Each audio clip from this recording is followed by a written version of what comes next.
I am making a memento deck profile. I'm mainly making the deck just because I honestly really like it, and I managed to get everything I needed for it, so I figured to go ahead and make the deck profile. Overall, I really like this deck and the fact that it really doesn't need its extra deck. So against any strategy that likes to prevent you from summoning from the extra deck or anything like that, it's actually pretty good. And the extra deck, more or less, is just like a toolbox, so it lets you use cards like Pot of Prosperity or Extravagance a lot more easily than it would be with decks that actually rely on their extra decks. Anyway, start off with monsters. I play 3 copies of Memento and Mace. Memento and Mace has the effect that during your opponent's main phase, if you control a combined creation, then you can discard this card, target and face up monster your opponent controls, and take control of it till the end of the turn. So it's just a quick play, change of heart on your opponent's turn while you control combined creation, which you'll notice a lot of these cards have effects when combined creation's in play. As combined creation is kind of the main boss monster of the deck.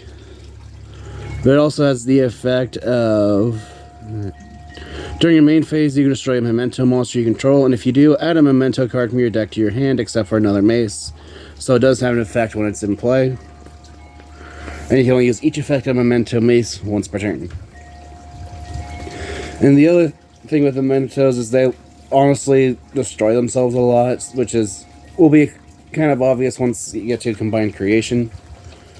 Next, I play 1 copy of Memento and Goblin. Just gonna try to make me look a bit better on camera. Memento and Goblin has the effect during the main phase if you control combined creation. Quick effect, you can discard this card. For the rest of this turn, your opponent cannot target Memento monsters you control with card effects. That's honestly part of the reason why I'm playing Goblin at 1, just because of how it's not that great of a discard effect. However, its other effect is during the main phase, you can destroy 1 memento monster you control, and if you do, send up to 2 memento cards with different names from each other from your deck to your graveyard, except for memento goblin. You can use each effect of goblin once per turn. Goblin is just to help faster fill the graveyard different mementos.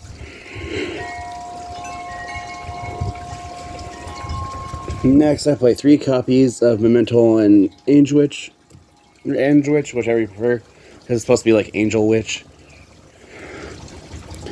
But Angewitch has the effect on normal or special summon to add a Memento monster from your deck to your hand, except for another copy of itself.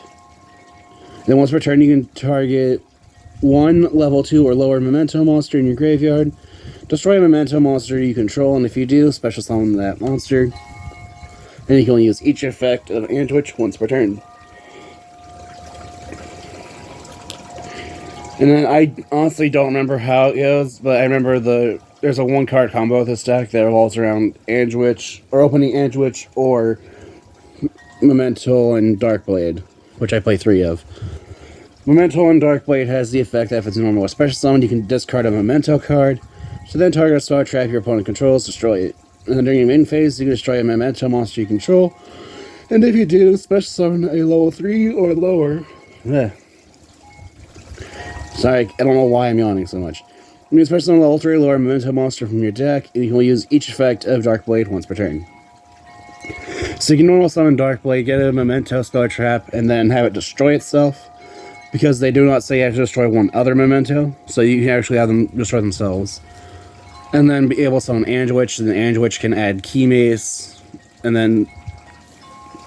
Or, you don't add Key Mace, you add one of your next 3, which is Memento and... Oh, I'm probably going to butcher this. Tatsuno Toshigo. But it has the effect that if you do not control any face-up monsters other than Memento, you can special summon this card from your hand. And then...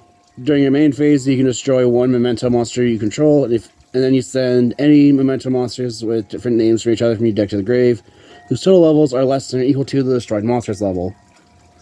Which normally will have to destroy itself so that it can send usually something like Key Mace, Goblin, and Angewitch to the grave.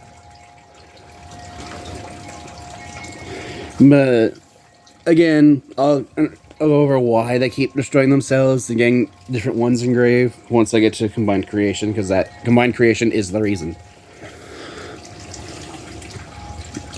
And then the last of its effects is you can only use each of its effects once per turn, which one thing I should mention is its effect to summon itself is an activated effect, so it doesn't just happen. Then next I play one copy of Memento and Horn Dragon. Horn Dragon has the effect that if you have 3 or more different Memento monsters in your graveyard with different names, you can special summon it from your hand. And then you can only special summon it once per turn this way.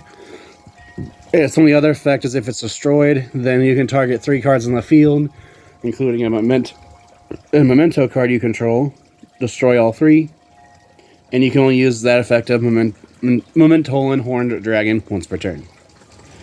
And then the big boss monster deck is Memento and... probably gonna butcher this part too. It is Memento and Tetulika combined creation. Combined creation has the effect where it cannot be normal summoner set and must be special summoned from your hand or graveyard by shuffling 5 other Memento and monsters from your graveyard, or Memento monsters from your graveyard to your deck. So the reason you keep sending them is because as long as you have 5 or more, you can special summon this card from your hand or grave just by shuffling the 5 back into the deck. And although since it does specify extra deck, that does make me think that Konami does have plans to eventually release Memento extra deck monsters. And its other effect is while you control no other monsters, it can attack all monsters your opponent controls once each. And then once per turn, if your opponent activates a card or effect, except during the damage step, you can special summon a Memento monster from your hand or graveyard.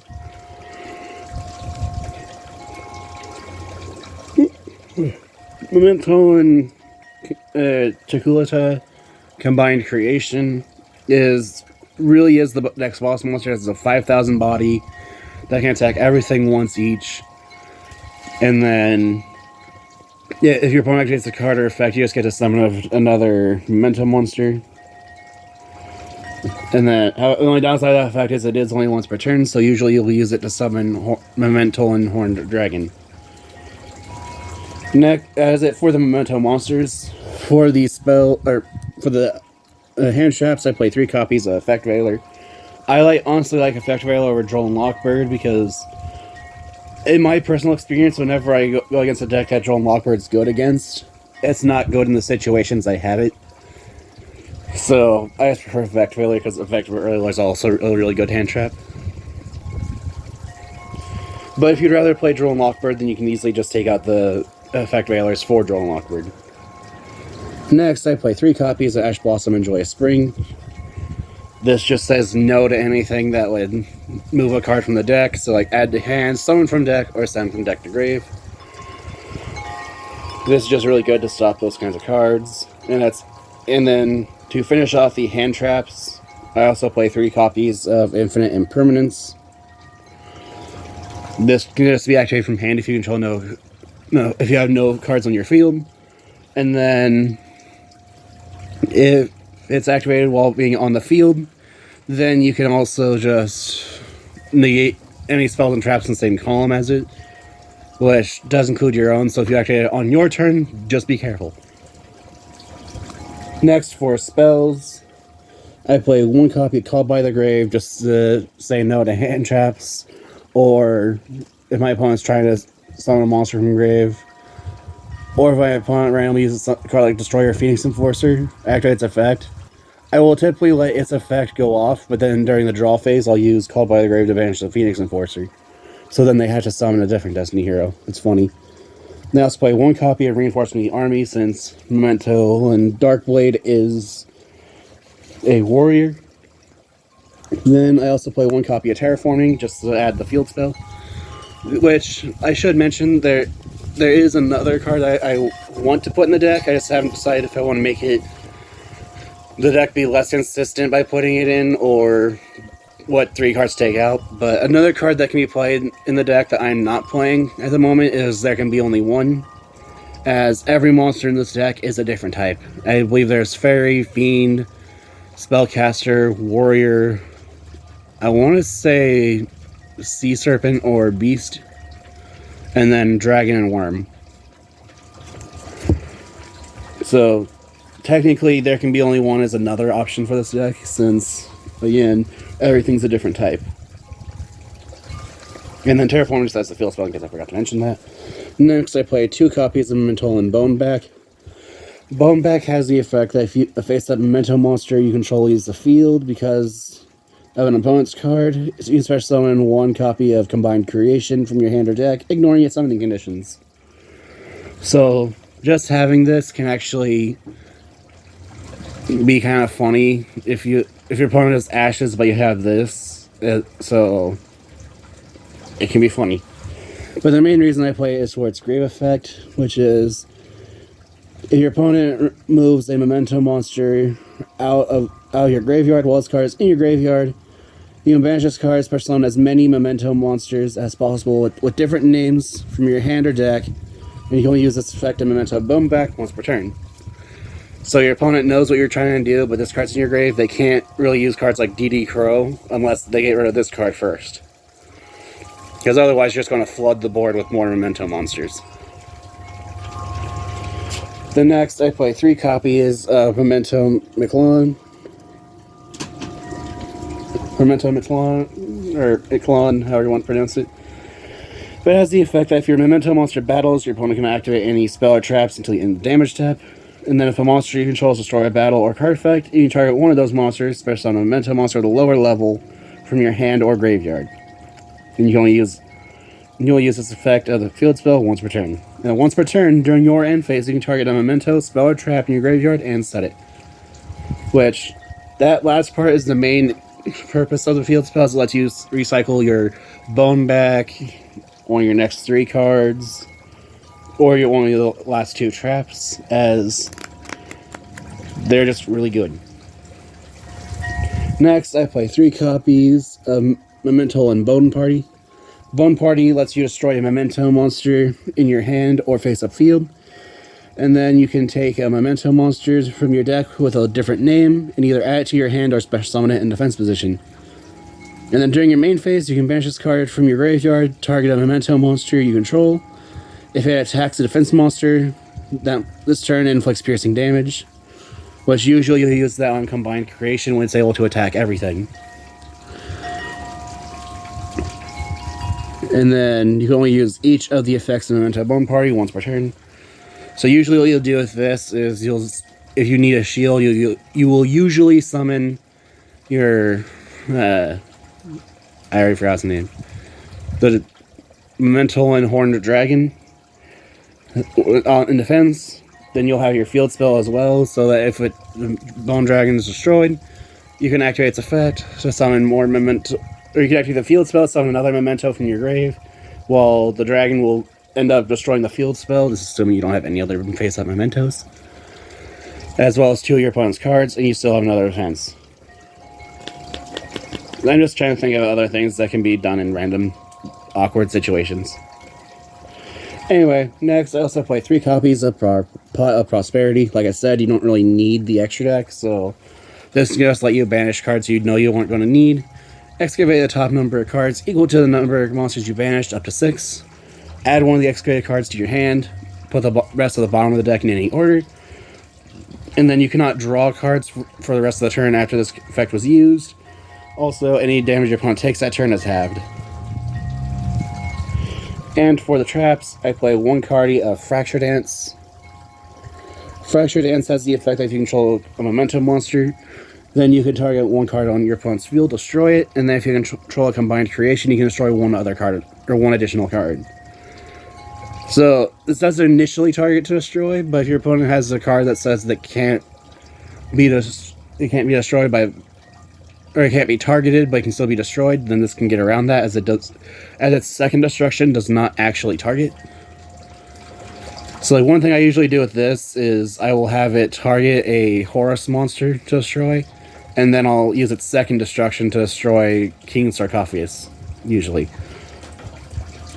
And then it also has an effect where you can, a grave effect, which I genuinely forget what it is. Let's see. You managed to go to the graveyard, all monsters, your opponent, I don't know, attack. It has the grave effect that you can banish it from your graveyard when an opponent's monster declares an attack, to have all your opponent's monsters lose 1,000 attack, but you don't normally want to use that effect, as your field spell usually let you recycle this card. And then I also play one copy of Memento and Cranium Burst. Cranium Burst has the effect that while it's in play, your opponent's monsters have to attack the Memento monster you control with the highest attack, which 9 times out of 10 is going to be Combined Creation with its 5,000 attack and defense. But the other effect of this is when your opponent activates I want to say it was specifically a monster effect. Let's see.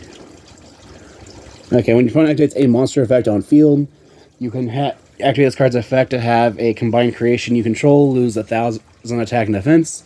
And if you do, you negate that monster's effect and destroy it.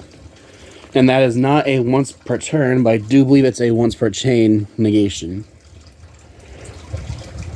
Let's see, where is it?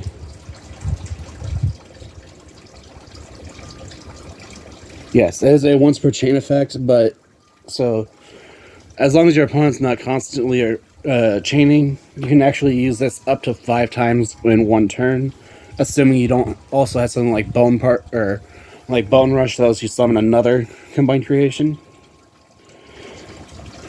Which I just like this card because at least it's good on paper at the very least.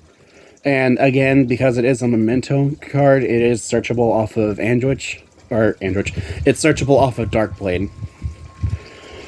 And that is it for the main deck, which I believe it is a 40-card deck, so technically one thing that could be done is take out some of the one-ofs that aren't liked. Like, if I'm not playing a 40-card deck, I usually won't play Called by the Grave.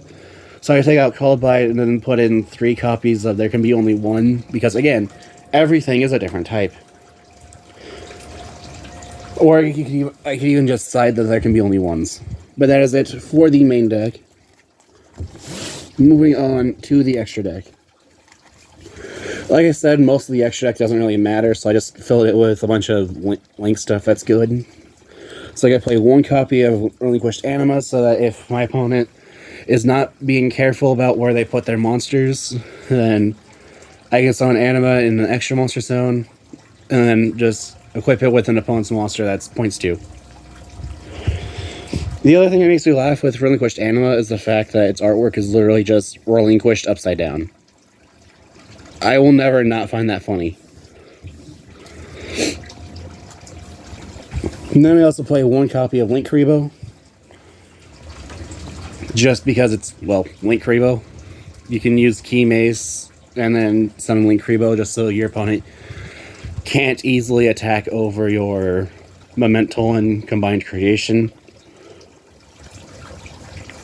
And then I also play one copy of IP Masquerena just to quickly be able to link into either Nightmare Unicorn or Underworld Goddess of the Closed World. Or I could even use it to summon something like Access Code Talker so it can't be destroyed by card effects. Next, I also play one copy of Barricade Board Blocker.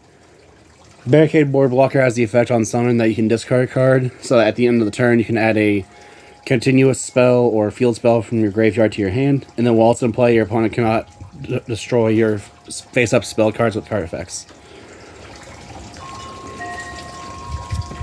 And then next, I play 3 copies of Nightmare Phoenix. One other thing I should mention is if you don't want to play Barricade Board Blocker, you can easily just toss in a copy of Nightmare Cerberus, which just lets you, when link summon, discard a card, target special summon monster in your opponent's main monster zone, destroy it, and then if it was co-linked, draw a card. Phoenix does the same thing when link summoned, except instead of targeting a monster, it targets a spell or trap. And then Phoenix, I believe, also gives co-linked monsters battle destruction immunity, where Cerberus gives card destruction immunity. And then next, I play 3 copies of Nightmare Unicorn. Unicorn just lets you do the same thing as Cerberus or Phoenix, except you target a card to shuffle it back into the deck. Then I play 1 copy of Appaloosa Bow of the Goddess. This just gains 800 attack for each material that was used to make it, and it can, once and then once per chain, it can weaken itself by 800 to negate a monster effect. Then I play one copy of Access Code Talker. Your opponent cannot activate cards or effects in response to Access Code's effect activation. And then when it's link summoned, you can target one of the link monsters that was used to make it. It gains 1,000 attack for times its link rating. So like if I use Appaloosa to make it, then I can target Appaloosa that would gain 4,000 attack, since Appaloosa is a link 4. And then Access Code Talker can banish link monsters from your graveyard to target one card your opponent controls and destroy it. However, you can only banish one link monster of each type per turn. Or each attribute per turn. So like, if you have nothing but Dark and Fire engrave, then you can only destroy up to 2 cards with Access Code's effect. Then I also play one copy of Starugio Scoldred. Starugio Scoldred has 3 effects depending on how many different monsters were used to make it. If you use 2 or more, anytime a monster is summoned to a zone it points to, it gains 300 attack. 3 or more, once per turn you can special summon a monster from your hand. And then 4, you can draw 4 cards, and then put 3 cards at the bottom of your deck in any order. Then I play one copy of Mekk-Knight Crusadia Avramax. Avramax has the effect that... Oh, I cannot remember how it works specifically. I believe it's something like it can't be targeted with card effects. Yeah, your opponent cannot target with card effects. However, they're only allowed to attack Avramax. If Avramax battles a monster summoned from the extra deck, Avramax can gain attack equal to that monster's attack till the end of the damage step. And then... let's see... where is its effect when destroyed? Then this link summoned card you control is sent to the graveyard by an opponent's card. You can shuffle 1 card on the field back into the deck, which I like that because your opponent is able to deal with it. Then it is non-targeting removal, so I just think it's pretty good. And then to finish off the extra deck is one copy of Underworld Goddess of the Closed World. Underworld Goddess of the Closed World has the effect that when you're link summoning it, you can use 1 monster your opponent controls. And then when it's link summoned, you can activate its effect to then negate the effects of all face-up cards your opponent currently controls. And it's unaffected by card effects unless they specifically target Underworld Goddess. And finally, it's able to negate any card that would move a card from the graveyard. So like, if it would be banished, special summoned, or returned to the deck, Underworld Goddess can just say no once per turn. And that is it for my Memento deck profile. Like I said, the main thing I would change is I would add in there can be only 1, as everything in the Memento deck is a different type, excluding the extra deck. Because I believe the only type in the extra deck that's not in the main deck is Cybers. Oh, and Machine. But, like, that is all for it, and if you have any ideas why you need to improve the deck, any ideas decks like to see be made in the future, or decks like to see face each other, feel free to comment down below. Thank you so much for watching.